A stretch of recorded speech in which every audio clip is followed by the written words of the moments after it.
You're 8 years old, sitting in the backseat of a car somewhere between home and a destination that still feels impossibly far away. You ask, how much longer? The answer is vague. About an hour. There's no tablet in your lap, no video queued up, no game designed to reward you every 30 seconds. You don't control the radio, and even if you have a book or a toy beside you, eventually you get tired of it. So you stare out the window. Telephone poles appear and disappear. Trees blur together.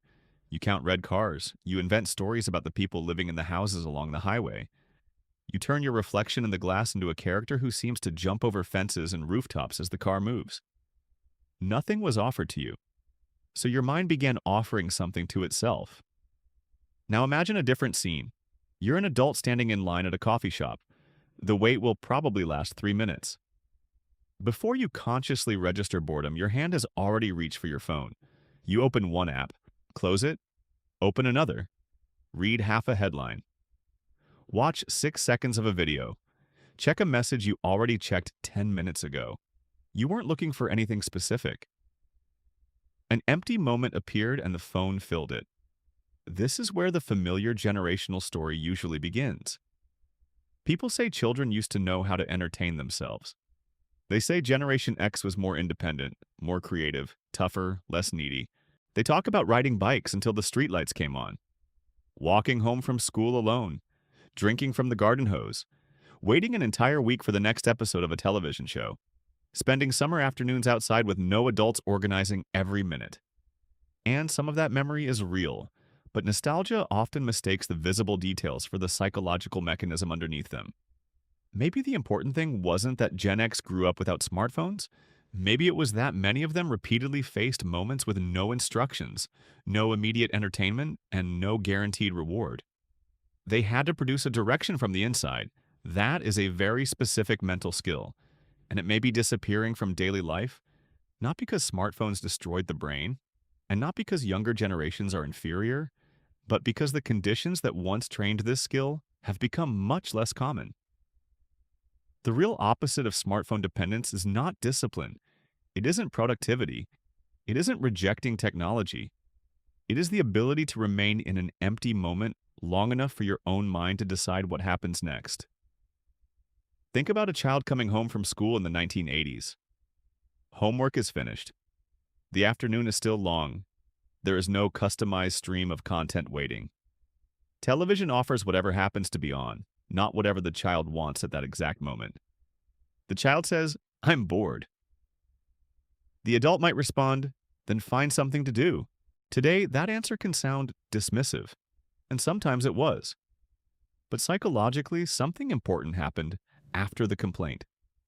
At first, the child wandered around, opened a drawer, looked through a box of old toys, picked up objects that were never designed to go together. Maybe two chairs became a spaceship. A blanket became a secret base. A cardboard box became a cash register, a robot, or a time machine. The activity did not exist 5 minutes earlier. The child created it because nothing arrived to replace the discomfort. That doesn't mean boredom is magical. Boredom does not automatically make people creative.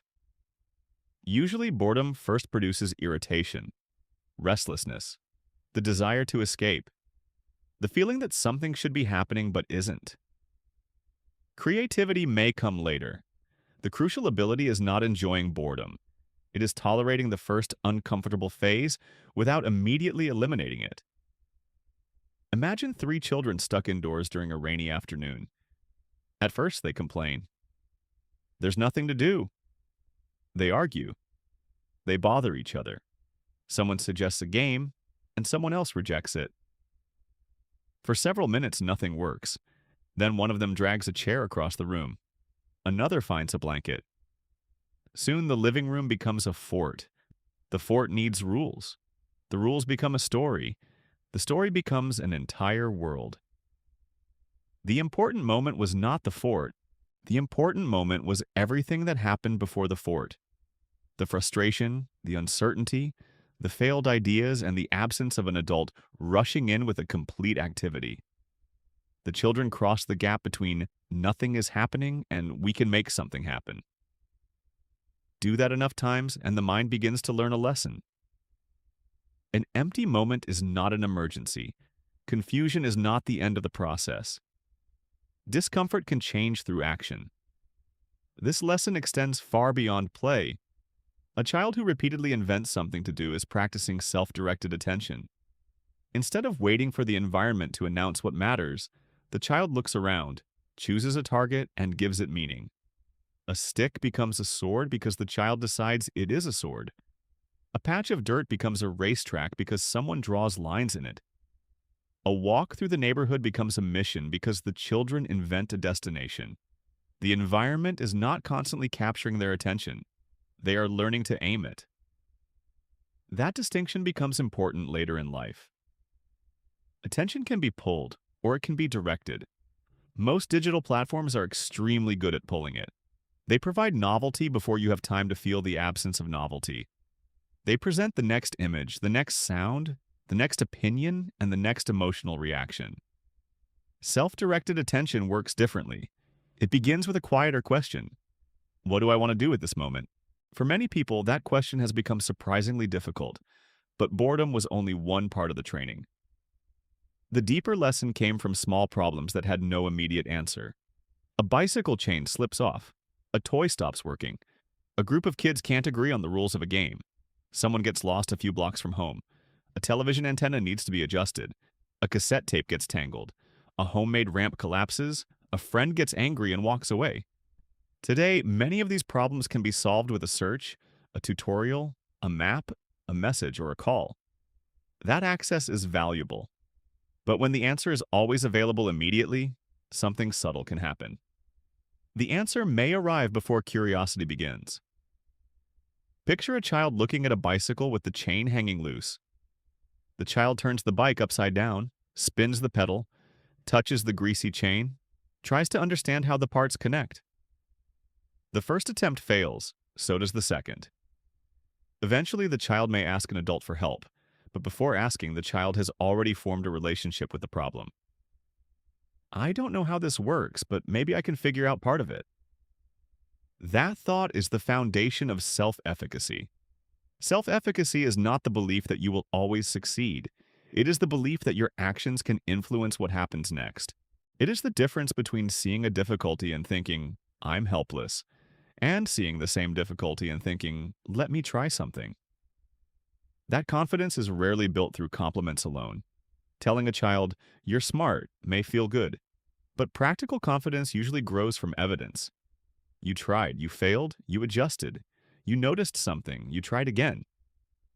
The proof is not that you always knew the answer. The proof is that not knowing the answer did not stop you from beginning. Many members of Generation X collected thousands of these small experiences, not because they were biologically more capable, not because every parent had a sophisticated theory of child development. Often the environment simply offered fewer alternatives. There was no tutorial available in your pocket. There was no group chat to solve the disagreement. There was no GPS giving turn-by-turn instructions. There was no endless stream of content waiting to remove the first sign of discomfort. So the child had more opportunities to test an idea before receiving an answer. And the order matters. Trying before getting help teaches one lesson. Receiving the complete solution before trying teaches another. Smartphones have transformed this process. They lower the cost of information. They help us learn skills, find places, stay connected, avoid danger, and solve problems that would once have taken hours. The problem is not access to answers. The problem begins when access becomes automatic avoidance. You encounter a small uncertainty. Before observing it, you search. Before making a prediction, you search. Before trying one imperfect approach, you search. You don't use the phone to complete your thinking. You use it to avoid starting your thinking. Consider two people trying to solve the same household problem. Something on an appliance isn't working. The first person looks at the machine, checks the obvious parts, thinks about what changed, forms a basic hypothesis, tries one or two safe possibilities. Then they use the phone to search for specific information. The second person feels the first moment of uncertainty and immediately searches for a complete video showing every step. Both people use technology, but psychologically, they are not doing the same thing. The first person remains the active investigator. The phone extends their reasoning. The second person waits for the phone to create the path. The phone replaces the beginning of the reasoning process. This distinction appears everywhere. One person uses GPS after thinking through the general direction. Another feels unable to drive to a familiar neighborhood without turn-by-turn instructions. One person watches a tutorial after identifying the part they don't understand. Another feels unable to begin until someone demonstrates the entire task. One person checks reviews after forming an opinion. Another checks reviews because forming an opinion without external confirmation feels uncomfortable. Again, this is not about intelligence. It is about habit. The mind becomes efficient at whatever it repeatedly practices. When your first response to uncertainty is exploration, exploration becomes more available. When your first response is immediate external guidance becomes more automatic. Eventually, the discomfort is no longer just, I don't know. It becomes, I cannot begin until something tells me what to do. That is where a tool can quietly become a starting mechanism. But this is also where nostalgia becomes dangerous, because the independence associated with Generation X did not always come from healthy freedom. Sometimes it did. Some children had adults who trusted them. They were given age-appropriate responsibility. They were allowed to explore, make mistakes, and return for help when necessary. They learned, you can try this. I believe you can handle more than you think. That kind of freedom can build genuine confidence. But other children became independent for a different reason. They were left alone because adults were unavailable. Their needs were minimized. Their emotions were treated as inconvenient. Asking for help led to criticism, dismissal, or nothing at all. They learned a very different lesson. Not, I can handle this, but I have to handle this because no one is coming. From the outside, these two people may look almost identical. Both are capable. Both solve problems alone. Both may appear calm under pressure. Both may dislike depending on others. But internally, one acts from confidence. The other acts from protection. One chooses independence. The other feels trapped inside it. You can see this difference clearly in adulthood. At work, one person likes to explore a problem before asking the team. They enjoy testing possibilities. When they reach a limit, they ask for help without shame. Another person also works alone, but they stay overwhelmed for hours because asking for help feels dangerous. They fear looking incompetent. They assume others will be annoyed. They would rather struggle silently than risk needing someone. The behavior looks the same. The psychological origin is different. This is why the story of the tough, independent Gen X child must be told carefully. Yes, many people developed real initiative. They learned to tolerate frustration. They learned to improvise. They learned that a problem could be approached even without complete instructions. But some also developed hypervigilance. Some became adults who cannot relax unless they are in control. Some struggle to delegate. Some cannot receive care without feeling weak. Some are proud of never needing anyone because needing people once felt unsafe. A strength can be both a skill and a scar, and the difference may not be visible until the person asks a difficult question. Do I solve everything alone because I trust myself, or because I do not trust anyone else? That question changes the generational conversation, because now we are not simply comparing children who played outside with children who use screens. We are comparing different environments of practice. A child today who reaches for a device during boredom is not necessarily lazy. The child may simply live in a world where almost every empty moment can be filled instantly. Waiting rooms have screens. Cars have screens. Restaurants have screens. School assignments come with links, tutorials, and demonstrations. Parents can be reached immediately. Friends can be contacted at any moment. Questions can be answered in seconds. This environment provides enormous advantages, but it also removes many small opportunities to practice waiting, wondering, experimenting, and failing without witnesses. A child cannot practice creating a direction from emptiness if emptiness rarely lasts long enough to be experienced. That absence of practice is not a moral failure, it is an environmental difference. And the same principle applies to adults. Many people who grew up before smartphones now use them exactly the way they criticize younger people for using them. A Gen X adult may remember spending entire afternoons inventing games, yet feel unable to wait for an elevator without opening an app. They may remember road trips spent staring out the window, yet now play a podcast during a 5-minute drive because silence feels uncomfortable. They may remember solving childhood arguments without adult mediation, yet now search online for confirmation before sending a simple message. The skill did not permanently belong to the generation, it belonged to the repeated experience. Abilities we practice become easier to access. Abilities we stop practicing can become less available. The child who could turn a cardboard box into an entire universe may become the adult who cannot sit through 3 minutes of nothing. Not because the ability vanished, because the daily conditions changed. This is the deeper point. The smartphone did not steal a special virtue from one generation. It reduced the number of situations in which any generation might practice creating direction without external stimulation. The lost opportunity is not simply boredom, it is the transition that boredom once forced.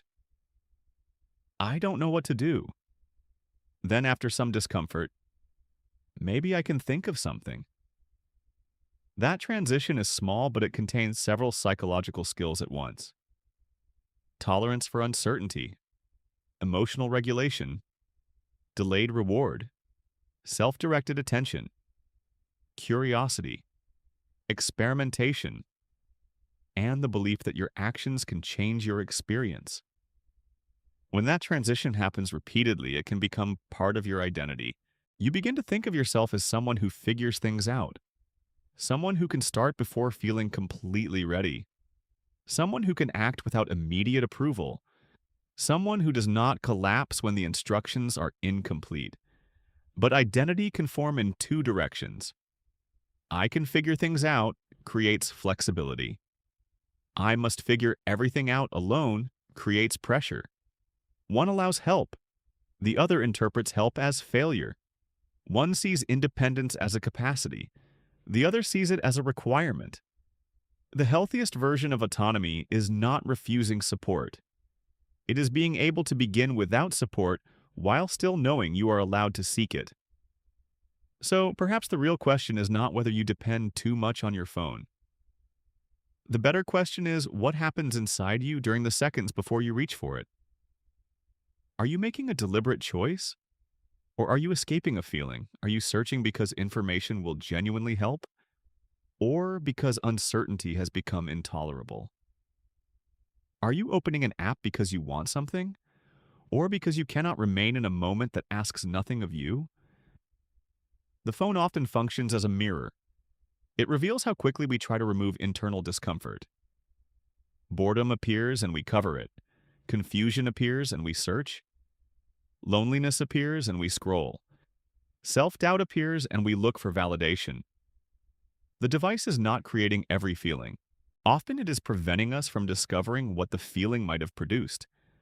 A question, an idea, a decision, a memory, a creative impulse, or simply the realization that we are tired, anxious, sad, or avoiding something. Recovering this capacity does not require throwing away your phone. It does not require pretending the past was better. It does not require forcing children to struggle with problems they are not ready to solve. It only requires protecting a small interval between discomfort and response. Before searching for the solution to a simple problem, look at it for a moment. Form one hypothesis. Try one reasonable approach. Before turning on something during a short drive, notice what happens in the silence. Before filling a child's boredom with an organized activity, allow the complaint to exist for a few minutes. You do not have to celebrate the discomfort. You only have to stop treating it as an emergency. Because the goal is not unnecessary struggle, the goal is exploration. A child who says, "I don't know what to do," may not need an answer immediately. That sentence may be the beginning of a mental process. The child is noticing the emptiness, feeling the frustration, scanning the environment, searching internally. If an adult provides entertainment too quickly, the child receives relief. But if the adult offers a little space, something else may happen. The child may discover a direction. This does not mean never helping. It means understanding that timing matters. Help offered after exploration can strengthen learning. Help offered before exploration can sometimes replace it. The same is true for us. There is a difference between support and rescue, between information and instruction, between using a tool and needing the tool to authorize the first step. Return to that child in the back seat of the car. Outside the window, the landscape keeps repeating. Trees, signs, power lines, houses. At first, the child feels trapped. Then the mind begins to move. A game appears. A story forms. The reflection in the window becomes a character running beside the car. The important thing was never the absence of technology itself. The important thing was that the child remained inside the empty moment long enough to discover that emptiness was not actually empty. It contained raw material, attention, memory, imagination, frustration, curiosity, possibility. That childhood skill was not simply knowing how to live without a smartphone. It was knowing how to stay for a few moments without an answer, an instruction, or a reward until the mind quietly said, "I can start somewhere." And perhaps that is the ability worth protecting. Not because one generation was better, not because technology is the enemy, but because a person who can create a direction from within is not helpless when the external world stops telling them what comes next. If you recognized yourself in this, share what boredom used to make you invent, and whether you still know how to let an empty moment remain empty.